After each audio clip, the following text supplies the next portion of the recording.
उपासक उपास्य देव के बल के सिवा और कोई बल स्वीकार न करे हृदय में, नहीं तो मलिन माया अंतःकरण को विपरीत दिशा में ले जाएगी। जो मानव जीवन का परम लक्ष्य भगवत प्राप्ति है, इसके बिना किसी को विश्राम नहीं मिल सकता। किसी को लगता है कि अगर हमारे मनोवांछित धन मिल जाए तो मुझे विश्राम मिल जाए। सच्ची मानिए, आप जितना धन सोच रहे हैं किसी के पास बहुत है, पर वो और सोच रहा है। वो जितना सोच पा रहा है अपनी क्षमता के अनुसार, उससे भी किसी के पास और है। कुबेर जी के पास त्रिभुवन का धन है, सब रिद्धियां सिद्धियां नवनिधियां, लेकिन वो भी भगवान की आराधना में तत्पर होकर ही विश्राम प्राप्त किए हैं। कोई धन से विश्राम प्राप्त करे ऐसा असंभव। दूसरा, शरीर बल, मैं बहुत बलवान हो जाऊं। ये शरीर एक सीमित पंचभूतों से बना हुआ है। असीम बल परमात्मा में है। जब तक हम परमात्मा बल का आश्रय नहीं लेते तो सीमित बल, मायाकृत बल, ये विकारों में ले जाएगा, निर्विकारता की तरफ नहीं। अभिमान, काम, क्रोध आदि की वृत्तियों में ये हमारे बल का नाश कर देगा। तो शरीर बल भी टिकाऊ नहीं।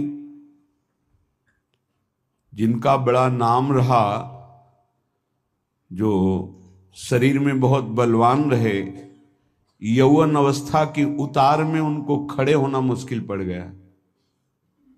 उनकी दिनचर्या लघुशंका, शौच आदि करने में बहुत ही परेशानियां देखी गई। बहुत बड़े नामी पहलवान थे, जवानी थोड़ी उतरी तो हर जोड़ उनका ऐसा दर्द, उठने लायक नहीं रहे। शरीर बल भी एक सीमित समय के लिए है, इसके बाद नष्ट हो जाएगा, और वो भी एक सीमित बल है। शरीर बल के द्वारा काम को कोई परास्त कर दे, आज तक ऐसा नहीं हुआ। शरीर बल के द्वारा कोई क्रोध को, मोह को, मद को, मत्सर को नहीं, तो फिर बल किस काम का। धन बल भी और शरीर बल भी, यदि भगवद आश्रय नहीं है तो यह आपको विश्राम नहीं दे सकता, शांति नहीं प्रदान कर सकता। विश्वास मानिए। पद बल, कोई विशिष्ट पद, तो इससे कुछ समय के लिए आप गर्व कर सकते हैं, मैं अमुक पदाधिकारी हूं। कुछ समय बाद वो पद छूट जाएगा। जिस शरीर से तुम्हें पद मिला था वो भी छूट जाएगा। फिर आपके कर्मों की जो बही खाता है वो जो खुलेगा, तो आपकी जो दुर्दशा होगी वो समझ नहीं पाएंगे। जैसे महाराज नहुष पुण्य प्रताप से देवराज इंद्र बनते हैं, और पापाचरण की वृत्ति उनके अंदर जागृत हुई तो अजगर योनि को प्राप्त हुई है। सांप योनि, अजगर। इसका मतलब कोई पद भी स्थायी नहीं है जो हमें विश्राम दे सके। परिवार, जब तक आपका कोई स्वार्थ, जब तक आपसे कोई लाभ, तभी तक आप उनको अपना मानते हैं, वो आपको मानते हैं। जिस दिन आपका स्वार्थ खत्म हो गया, देख लेना आप क्या आप सम्मान करते हैं अपने माता पिता का, या अपने उन प्रिय संबंधियों का, या आप उनके किसी काम लायक न रह जाएं तो आपको कितना प्यार करते हैं आपको समझ में आ जाएगा। ये भी झूठा निकला। तपस्या, बहुत बड़ा तप एकत्रित किया हिरण्यकश्यप ने, रावण ने, कुंभकर्ण ने, लेकिन भगवान से इनका द्वेष रहा। पर ये तो भगवत पार्षद हैं, भगवान की इनको निश्चित प्राप्ति होनी है। शुंद उपशुंद नाम के बहुत बड़े बलवान तपस्वी हुए। तिलोत्तमा अप्सरा के आकर्षण में परस्पर दोनों मारे गए। किस काम की तपस्या?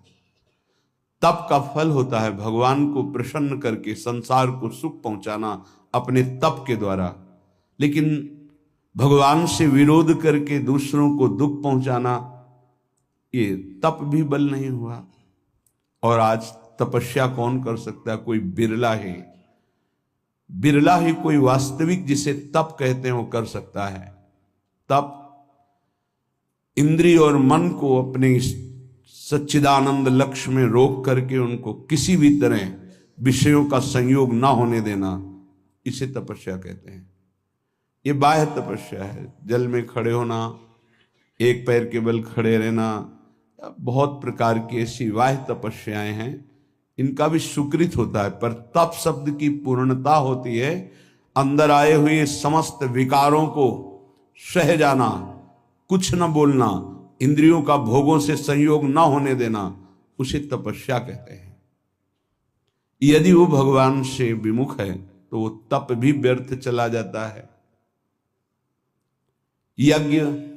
यज्ञ भोक्ता भगवान श्री हरि के लिए है, अगर उनसे विमुख हो गया तो किस काम की यज्ञ? बहुत से ऐसे उदाहरण हैं, जैसे मथुरा के ब्राह्मण ही, जैसे दक्ष प्रजापति, ये सब महान की बात उदाहरण में दे रहे हैं। सब जगह विचार करके देखे तो एक बल ही केवल बचता है, सुनेरी मैंने निर्बल के बल राम। प्रभु, जिसको प्रभु का बल है वही विश्राम को प्राप्त हो सकता है। ये बिल्कुल सिद्ध बात समझ लीजिए। ये हमारे मन की दौड़ है कि यदि हमें धन मिल जाए, पद मिल जाए, अमुक अमुक अमुक, तो मैं सुखी हो जाऊं। लेकिन जितना आप सोच रहे हैं उतना किसी के पास है, वो सुखी क्यों नहीं हो गया? पद भी है, सम्मान भी है, रुपया भी है, परिवार भी है, सब है, लेकिन यहां देखा है पूरे जीवन में जब मिले हैं कानपुर महानगर, वहां एक से एक फैक्ट्रियां, एक से एक धनी मानी, कहीं किसी के हृदय में संतोष नहीं देखा, विश्राम नहीं देखा, शांति नहीं देखी, निष्कामता नहीं देखी। तो है क्या? कूड़ा करकट ही तो जमा है। इसलिए सबसे प्रार्थना है, ये जो मन की बार बार मांगे हैं, जब तक भगवान का आश्रय भजन नहीं होगा, ये नहीं रुकने वाली, नहीं रुकने वाली। कल एक प्रश्न कर रहे थे, ओवर थिंकिंग कैसे हमारी रुके? रुपया से रुक जाएगी?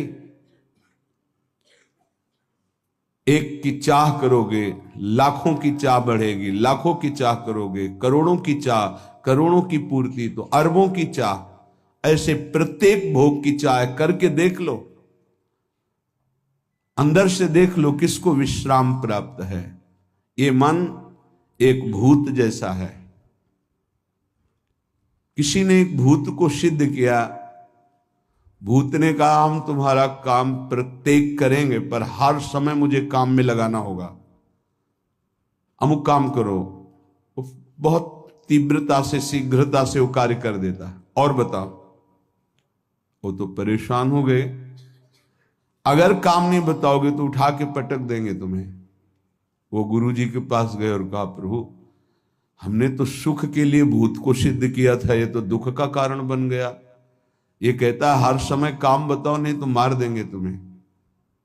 तो उन्होंने कहा ऐसा करो, एक लकड़ी का खंबा गाड़ दो और उसे बोलो इसमें चढ़ते उतरते रहो, जब हमें काम होगा हम बोल देंगे तुम्हारे लिए यही काम है। समझ पाए? ये भूत मन है। इसे खाली रखोगे उठा के पटक देगा ओवर थिंकिंग में, कल्पनात्मक भोगों में, कल्पनात्मक भय में, चिंता में, ये पटक देगा। अगर इससे बचना है, इसकी पटकन से, तो जैसे गुरु ने बताया लकड़ी का खंबा गाड़ दो, ऐसे ही नाम का खंबा गाड़ दो।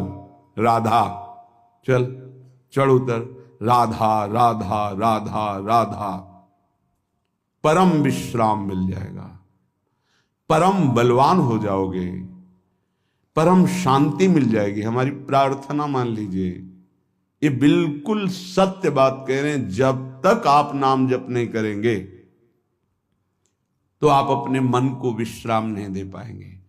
और आप सब कुछ कर रहे हैं मन के सुख के लिए, मन की शांति के लिए, पर जिस मार्ग में चल रहे हैं दुखालयम अशाश्वतम, कैसे आपको इस नाशवान भोगों में शांति मिल सकती है? नहीं, विश्वास कीजिए, बहुत प्रीति से कह रहा हूं, बहुत अनुभव की संतों की बात कह रहा हूं। यदि भगवान का आश्रय लेकर नाम जप नहीं किया तो तुम्हारा किया कराया सब मिट्टी है। परिणाम में तुम्हारे हाथ केवल शुभ अशुभ कर्म लगेंगे, पाप पुण्य, जिनके कारण हम नाना प्रकार की योनियों में जन्म मरण जैसे भयानक दुखों को भोगते चले आ रहे हैं। इसलिए भगवत चरणारविंद में परम सुख है, विश्राम है, शांति है, और वहीं हमें जाना है। भटक लो जितना भटकना है, लौट के तो यहीं आना है। ये भ्रम ऐसा बैठ गया है बड़े बड़ों के हृदय में कि धन से सुख है।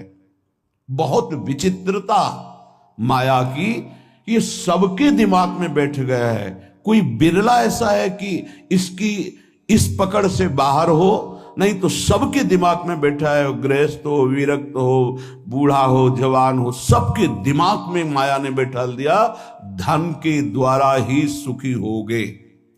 देख लो, बिल्कुल विश्वास मानिए, ये वो माया की चाल है जो आपके समय को, आपके चिंतन को, आपके आश्रय को नष्ट करके आपकी दुर्गति करवाएगी।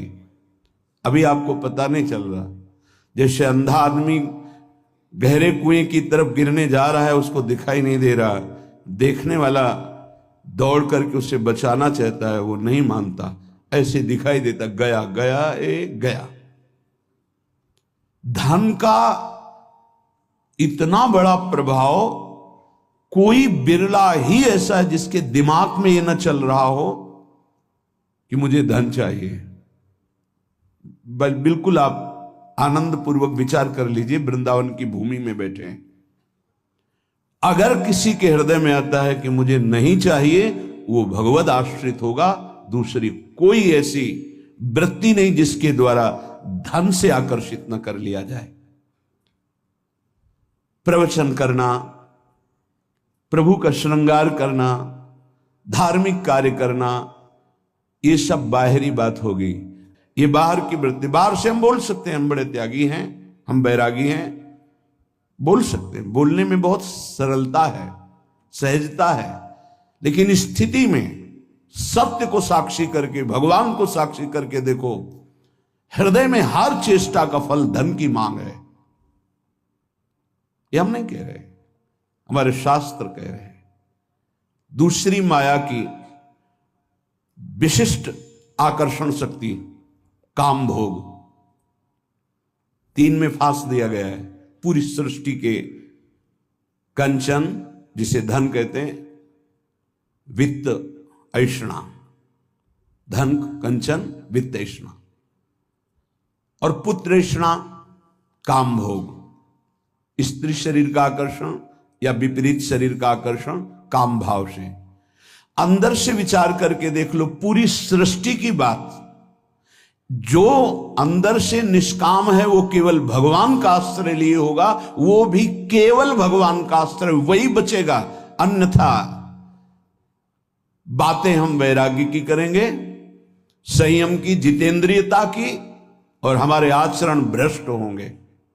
लिख लो, दिमाग में लिख लो, ये प्रबल माया का आकर्षण काम, चाहे पशु पक्षी, चाहे किशोर अवस्था, यौवन अवस्था, वृद्ध अवस्था, कैसी भी अवस्था हो, ये बख्शता नहीं है। सबके दिमाग में एक बात चलती, कैसे संयोग सुख प्राप्त करें, अंदर से देख लो। तीसरा है कीर्ति, हमारा नाम हो जाए, हमारा सम्मान बढ़े, सबसे बड़े हम हो जाए, ये आखिरी मंजिल है। जो काम विजयी है और जो वित्तैषणा का त्यागी है, उसके भी हृदय में ये माया आखिरी फंदा फेंक देती है। जिन्होंने संपूर्ण सृष्टि को रचा, सबका भरण पोषण कर रहे हैं, उन विश्वात्मा भगवान का तो नाम जपने के लिए राजी नहीं है कोई। बिरला ही कोई जप रहा है। तुम्हारा नाम होगा, तुम्हारा नाम जपेंगे, तुम्हारी जीवनी पढ़ेंगे। ये माया है, 4 दिनों के बाद ऐसी धूल पड़ती है, कोई नहीं जानता किसी को। ये जो माया का आकर्षण है, ये 3 में रख दिया गया है। धन, काम भोग और मान सम्मान प्रतिष्ठा कीर्ति, लोक ऐषणा। ये लोक ऐषणा आखिरी में गिरा ही देती, वही बचता है। जे राखे रघुवीर ते उबरे त्यू कालम, जे राखे रघुवीर। भगवान जिसे बचा ले तो लोक ऐषणा से बच जाए, नहीं वित्त ऐषणा पुत्र ऐषणा से बचा हुआ भी इस लोक ऐषणा में गिर जाता है। तीनों पर जो विजय प्राप्त कर लेता है वो भगवत साक्षात्कार करता है, वो परम शांति को प्राप्त होता है। हृदय से महारानी जी का आश्रय मिलने का अवसर मिला है कि हर समय हम इस अभिमान में रहे कि हमारी श्यामा जी वही सब भरण पोषण करने वाली, वही हमें प्रेम प्रदान करने वाली, वही हमारा परम मंगल करने वाली। कहीं ये आश्रय में कुछ ना प्रवेश कर जाए, अन्य आश्रय कहीं ना हो जाए, ये उपासक देखता रहे। जो अन्य आश्रयी हैं उनको इस बात पर चिंतन करना चाहिए, विचार करना चाहिए, ये अन्य आश्रय आपकी दुर्गति के सिवा और कुछ नहीं कर सकता। अगर दुर्गति को रोक सकता है तो भगवद आश्रय रोक सकता है। यदि तुमसे इतने महान पाप हो चुके हैं कि जिनकी तुम खुद स्मृति करके घृणा करते हो, कभी कभी ऐसे पाप हो जाते हैं कि अपना हृदय ही अपने को दंड देने के लिए कहता है कि बहुत नीच आचरण तेरे द्वारा हो गए। अगर ऐसा भी है और हमारे प्रभु की शरण में आ जाए तो बाहुओं में लेकर हृदय से लगाते हैं, ऐसा स्वभाव है। कोटि विप्र बदला गए जाहू, आए शरण तजऊ नहीं ताहू। इसलिए सबसे प्रार्थना है, ये मन, ये बुद्धि, ये माया इन पर बैठ करके आश्रय का बदलाव कर देगी। यदि गुरु कृपा से, सत्संग की कृपा से, प्रियालाल की कृपा से आपका आश्रय बन रहा है प्रभु प्रियाजू, तो ये बहुत जन्मों की साधना सुकृत सब फलीभूत हो रहे हैं। इससे मत फिसल जाना। अगर आश्रय है तो आपका परम कल्याण निश्चित है। ये माया आश्रय बदलती है, इसका कार्य है आश्रय बदलना। ये अंदर की बात को समझिए। हम ब्रह्मचारी नहीं हैं, हम संयमी नहीं हैं, हम तपस्वी नहीं हैं, भजनानंदी नहीं हैं, चलेगा। पर हम प्रियाजू के हैं, प्रियाजू के सिवा हमारा कोई नहीं है, ये आपको भगवत प्राप्ति करा देगा। यद्यपि भक्त अनन्य जो विषय इंद्रियन बस होए, कर्मठ कोटि जितेंद्रियन तेहि सम लहै न हो। उसकी समानता करोड़ों कर्मकांडी और जितेंद्री नहीं कर सकते जिसके हृदय में अनन्यता आ गई है। इसलिए प्रार्थना है, समस्त साधनाओं का जो फल है वो आश्रय है।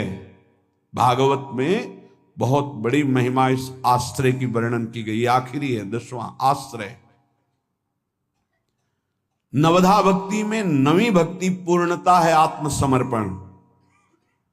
यदि आप अपना मंगल चाहते हैं तो आप खुद देख लीजिए कितने बड़े साधना में आपका प्रवेश है, ईमानदारी से देख लीजिए। भरोसा नहीं है 1 मिनट बुद्धि का। अभी कहती भगवान प्यारे लगते, थोड़ी देर में कहेगी विषय प्यारे लगते हैं। इसका निर्णय ठीक नहीं, पागल है ये। हमारी जो बुद्धि है वो पागल है।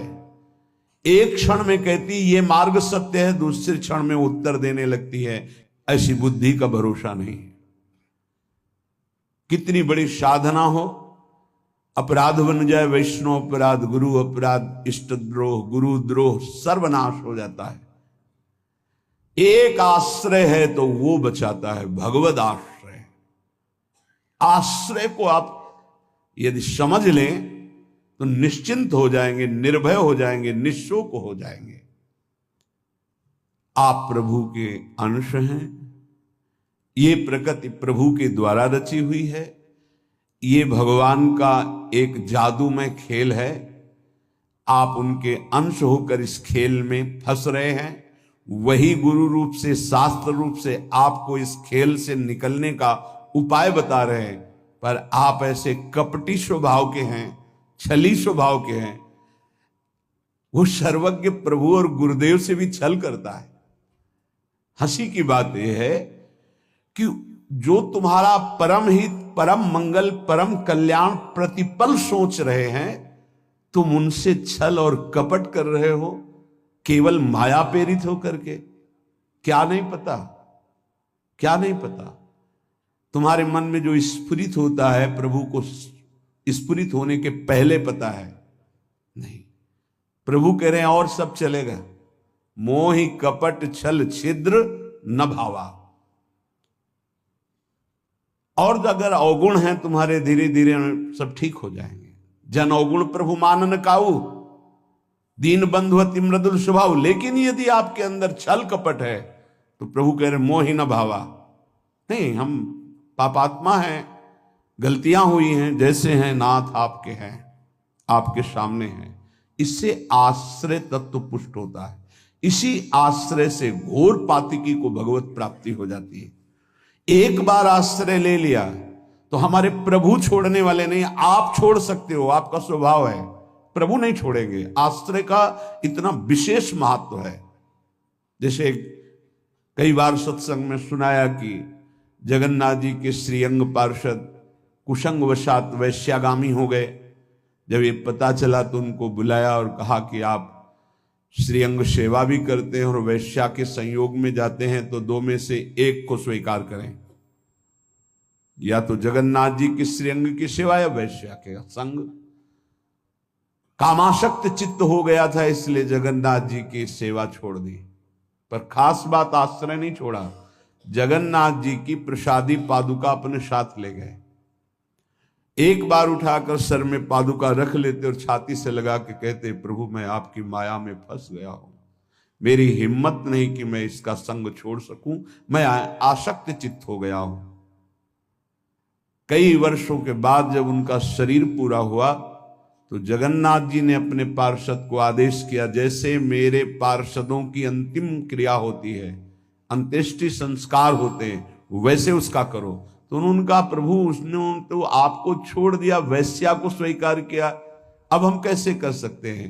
उनका जगन्नाथ जी ने कहा, नहीं, उन्होंने छोड़ दिया लेकिन हमने नहीं छोड़ा, हमारा स्वभाव छोड़ने का नहीं है। आप इस बात पर ध्यान दीजिए, कितना भी अपराध बन जाए, भगवान अपने भक्त को नहीं छोड़ते। नामे भक्ता प्रणश्यति। वही जब अंत्येष्टि क्रिया बाहरी भगवान आदेश कर रहे हैं, तो उनकी अंतिम गति में क्या भगवान कोई गड़बड़ी होने देंगे क्या? परम पद की प्राप्ति होगी। एक बार भगवान स्वीकार कर ले, आप आश्रित हो जाए। एक बार कृष्णदास जी जो पुष्टि मार्गी हैं, आचार्य चरण से कुछ ऐसा, तो बाजार में देखा सुंदर जलेबी बन रही थी, इससे देखो ओ ये तो श्रीनाथ जी के लिए बहुत सुंदर, और भाव में भर गए। तो उधर जब आचार्य चरण ने पर्दा खोला तो श्रीनाथ जी जलेबी पा रहे थे। तो कहा, जय जय, बाजार की वस्तु तो आपको भोग लगती नहीं और हमने अभी लगाया नहीं, ये कहां से आप पा रहे हैं? उन्होंने भाव में लगाया भोग, और यहां साक्षात श्रीनाथ जी पा रहे। होगा कृष्णदास ने बाजार से भोग लगाया है। वह प्रभु कृष्णदास जी का तो त्याग कर दिया गया है, फिर आप भोग? बोले, आप आचार्य हो, आप गुरु हो, आप त्याग कर सकते हो, पर मेरा स्वभाव नहीं। एक बार जिसे पकड़ लिया उसे मैं कभी छोड़ नहीं सकता। वो भले मुझे छोड़ दे, मैं उसे नहीं छोड़ सकता। भाई जी महाराज से स्वामी अखंडानंद जी ने कहा, आप अपने मन की कोई एक बात बता दें। तो यही बात बताई कि उमा राम स्वभाव जिन जाना, ताहि भजन तजी भाव न आना। जिसने भगवान का स्वभाव जान लिया उसे भजन को छोड़कर और कुछ अच्छा नहीं लगता। मान लीजिए, कृपा कर दीजिए, अपने ऊपर कर दीजिए, हमारे प्रभु का नाम तुम्हारी समस्त समस्याओं का समाधान है। बस कुछ दिन मन लगे ना लगे, काम बने ना बने, कोई लाभ दिखाई दे ना दिखाई दे, आप सतत नाम जपने का प्रयास कीजिए। परिणाम में नाच पड़ेंगे आप। पहले आपके पापों का नाश होने दीजिए नाम को। नाम का प्रभाव महाअमृत में, जिसने नाम को स्वीकार किया, चाहे वो जैसा रहा हो, उसका परिणाम बड़ा मंगलमय निकला है। देखो, आप कैसे हैं, कौन हैं, हमारे भगवान ये सब नहीं देखते। आपने भगवान का नाम उच्चारण किया, बस इसी से भगवान नहीं जाएंगे। अहोबत सुपचतो गरियाम यज्ञभाग्य वर्तते नाम तुभ्यम। वो चाहे चांडाल क्यों ना हो, नीच आचरण करने वाला क्यों ना हो, यदि वो नाम जपना शुरू कर दिया तो गरियाम वो सर्वश्रेष्ठ हो जाता है। तुम्हें कोई रोग शोक, कोई भी अभाव रात दिन जो जला रहे हैं वो प्रभावित नहीं कर पाएंगे यदि नाम जप करोगे। बात समझ लीजिए। ये छोटे मोटे रोगों की क्या बात जो 4 दिन में ठीक हो जाते हैं। आजीवन जब तक श्वास शरीर पे है तब तक भयानक कष्ट के द्वारा जीना है। अगर नाम चल रहा है तो इसका कोई कुप्रभाव नहीं है। मन शांत है, प्रसन्न है, 100 में 1% भी इसकी कोई परवाह नहीं, कोई चिंता नहीं। जो शास्त्र में लिखा है वो जीवन के अनुभव में उतरना चाहिए। कोई भी रोग जिससे रात दिन लोग जलते हैं वो तुम्हें ताप नहीं दे सकता। कष्ट आएगा लेकिन वो आपको परास्त नहीं कर पाएगा। इधर से कष्ट का प्रहार तो इधर आनंद की वो बाढ़ लगी हुई है कि इधर लहरें कष्ट की हो रही, वो आनंद में डूबा हुआ है। ये किससे होता है? नाम जप से। प्रार्थना मान लीजिए, ये प्रवचन नहीं, ये जीवन है। अगर आप मान लेंगे तो निहाल हो जाएंगे, आप मस्त हो जाएंगे, आप इस दुखालय से पार हो जाएंगे। शोक, जिन वस्तुओं का हम सेवन करते हैं, जो प्रिय वस्तु होती है, प्रिय जन होते हैं, इनके वियोग में बहुत शोक होता है। सच्ची मानिए, यदि नाम जप कर रहे हैं आप और आपका नाम संग्रह हो चुका है, पाप नष्ट हो चुके हैं, तो आपको कभी किसी के भी वियोग में, चाहे वस्तु हो, पद हो, संपत्ति हो, संबंधी हो, आपके हृदय में ताप नहीं लग सकता। जासु नाम भव भेषज हरन घोर त्रैशूल, दैहिक दैविक भौतिक ताप ये नाम जापक के हृदय में नहीं लग सकते। मस्ती रहती है। नरसिंह मेहता जी के पुत्र जब पधारे तो करताल उठाकर नाच रहे हैं गोविंद के सामने। बड़ा अच्छा किया, आप अपनी वस्तु स्वीकार कर लिए। धरोहर थी, आपने ले लिया, आपकी धरोहर आपने ली, मस्त होकर, कोई शोक नहीं।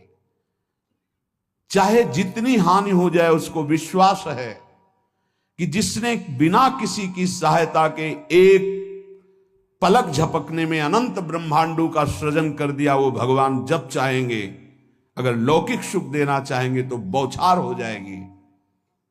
इसलिए उसे शोक नहीं होता। अभाव, ये चाहिए, वो चाहिए, वो चाहिए, हमें प्रार्थना भी नहीं करनी भगवान से ये चाहिए। सच्ची मानिए, जैसे छोटे बच्चे का ध्यान माता स्वयं रखती है, क्योंकि वो मांग अपनी प्रस्तुत नहीं कर सकता। समय से कब उसे भोजन पवाना है, कब कौन सा वस्त्र धारण करवाना है, कब क्या उसकी सेवा करनी, ये स्वयं मां चिंतन करती है। ऐसे अनंत माताओं का वात्सल्य लिए हुए हमारे प्रभु अपने जनों का चिंतन करते हैं। योगक्षेमम वहाम्यहम शब्द पर ध्यान दीजिए। अपना कार्य है अनन्यश्चिंतयन्तो माम, भगवान का कार्य है योगक्षेमम वहाम्यहम। हम नाम जप करते हुए अपने कर्तव्य का पालन कर रहे और श्री भगवान अपने कर्तव्य का, योगक्षेमम वहाम्यहम, जो अप्राप्त है उसे प्राप्त करा दूंगा, जो प्राप्त है उसकी रक्षा करूंगा, इसे कहते हैं योगक्षेमम। तू क्यों रो रहा है? अब मत रो, अब भगवान नाम जप कर, नाम रट, फिर देख जन्म जन्म से ये घिघियाते रोते चले यार, ये दे दो, ये दे दो, ये दे दो, फिर मरे, फिर वहीं से शुरू, ये दे दो, ये दे दो। कब तक ये भिखमंगापना हमारे मन में बैठा रहेगा? अरे मंगवे भलो न बाप सो, जो प्रभु राखे टेक। अविनाशी का बच्चा घिघियाता घूम रहा है विषयों में, समझ में नहीं है ना, समझ में प्रभु की समझ नहीं है, इसीलिए ये दुर्दशा होती चली जा रही। एक जन्म से असंख्यों जन्म हो गए ये मांगते मांगते। मंगतापना कब मिटेगा? ये अभाव कब मिटेगा? जब भाव का पता चल जाएगा। आप बहुत बड़े के हैं, आप स्वयं परमानंदमय हैं। आपको किसी वस्तु, स्थान, व्यक्ति से आनंद की खोज नहीं करनी। बस बाहर भटक रहे हो, इसलिए तुम्हारा जो भाव है वो अंतर्हित हो चुका है। अंतर में आओ तो न शोचति न कांक्षति समः सर्वेषु भूतेषु मद भक्तिम लभते पराम। न कोई शोक न कोई चिंता, एक परमानंद की अनुभूति। ना मानो तो भोग लो, जलो, ये माया दुर्दशा कर देगी। ना मानो, जलते रहो। अगर संतों के हृदय में कोई पीड़ा होती तो इसी बात की होती, अमूल्य मानव जीवन प्राप्त करके भगवान से विमुख होकर तुम कैसी दुर्दशा को प्राप्त हो रहे हो। उठो। गलतियां होना स्वाभाविक है, माया फिसलन वाली है, गलती हो सकती है, लेकिन हम सत्य मार्ग को छोड़ दें ऐसा